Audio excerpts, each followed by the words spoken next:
Welcome back to the 6 in 6 series, how to make six figures in 6 minutes. Today, we're going to talk about one of the fundamental things that's going to help you stack your income, retaining clients. The reason why client retention is so important, A, obviously it means that you are providing a good service and people are wanting to stay with you. But B, on an operationals front, if we're just looking at from a numbers base, it means that your sales stack, right? If you keep clients for 6 months, that means say each month you do 10 sales and you keep them for 6 months, they'll stack. So by the end of the 6 month period, you're up to 60 clients. Okay. That's a really, really profitable business. And pretty much whatever you charge, you'll probably be making six figures. All right. If you sell 10 clients every month, but after 3 months, you lose 50% of them, it's going to take you longer to build that up. And if it's even worse than that, you may end up losing clients as fast as you're bringing them in, which is a horrible position to be in, because that just means you're doing a load of front end work and actually the business isn't growing. So if you are wanting to grow your company and grow your client base and get to six figures, your sales is going to have to be larger than the clients that are leaving. You can either make more sales, but I'm assuming everyone would make more sales if they could. So a really easy way to kind of tip those balances is to bring the customer retention really high so you lose less clients and therefore it stacks. So with customer retention, I like to break it down into 4 areas, okay? Making sure that this is handled correctly. And you should always aim to do a good job at all times. So what I'm not going to do is say, care about your clients, do a good job, because realistically, that should just be common sense. If you want to build a big business, you should have good delivery systems. So the first time period that you need to get right is the first 48 hours to 3 days of this happening, okay? The first onboarding procedure of somebody paying you money and you starting to put together the services is really, really key. So things you can think about there is, how many touch points are you having? Is there a clear and concise way of them moving forward? So do they know what's happening at what time? Are you having regular touch points with them, or does it feel like you've made the sale and then you've disappeared into the ether? Okay. You really need to think about that first 48 to 72 hours of, does the client feel like they know what the rest of the process is going to look like, and are they excited about moving forward? If you do that correctly, you're going to get rid of buyer's remorse, which makes people kind of jump out at the very, very start. And if you'll know what I'm talking about if this has happened to you. Somebody pays the money, they're about to sign up, you get a text a day later saying, I've had time to think about it, and my fan's broken in the garage and it's going to require all my excess money to fix it, and sorry. And then they'll want a refund, okay? This is because the clear expectations haven't been met at the very start of the journey, and they've not been excited about moving forward. It's felt like an almost anticlimax once they've paid, okay? So that's the first thing you need to fix, is the first 48 to 72 hours of the whole process. The next thing you need to think about is the initial time to value, all right? That's usually for a fitness program within the first 30 days maximum, all right?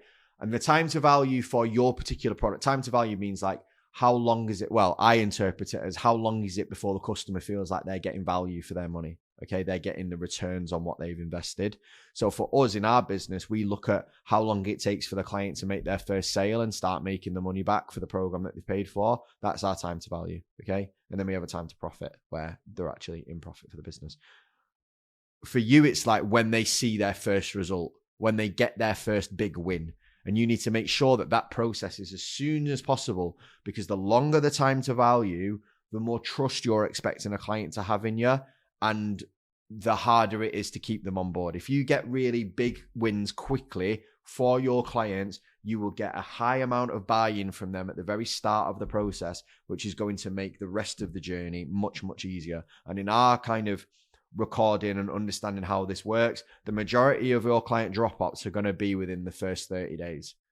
Okay, it's going to be the first 30 days that is your kind of danger zone of clients disengaging from the program and not carrying on. Right, so you really need to make sure that you have a proper system for ensuring that your clients get time to value within the first 30 days. The next period you need to think about is what I call like the body of the program, like the main part of the coaching. If it's a 4-month program, right, we've got rid of the first month, which is like all the things that we've just spoken about.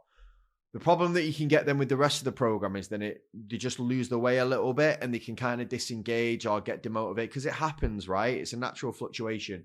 You need to make sure that you've programmed within your program things that pick up the pace at certain intervals. All right. Whether it's monthly reviews with them, getting on the phone, setting new targets. You need to make sure they have a clear and progressive structure through the program.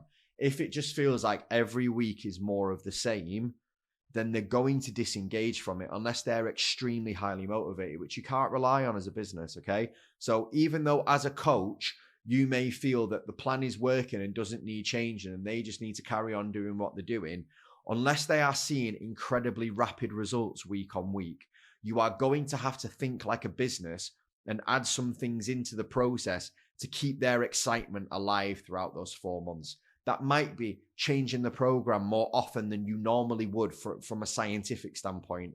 It may be introducing different foods and meals or pushing them to do certain things with their nutrition and lifestyle every so often to keep things motivational and keep things moving. There is a fine line between being, going along with the perfect science and then going along with something that is engaging and relevant for the person. And the body of your program needs to have that in it, or else you're going to find that only the extremely highly motivated people get to the end. The final thing is the final phase of the initial program. Okay, so they've usually signed up for an initial amount of time. There are different schools of thoughts on this, whether people just like doing rolling monthly or they like re-signing them up. Whichever way that you think is right, I'm not here to judge. Okay, they both have the merits. But in my opinion, there should at least be a recommitment. Whether that changes the payment terms or what is entirely up to you. But there should be a recommitment where it's like, this is the term we agreed to work for. These are the results that we've had. This is how far you've come. This is how far you have left to go. What does your journey look like from here? Recommit to working with us for that period of time. All right. And it's setting new boundaries, new parameters, and a new or extended goal. But getting that recommitment is vital to knowing how long that client is then going to stay in your business for. And you can recommit for as long as you think it's going to take to get the job done.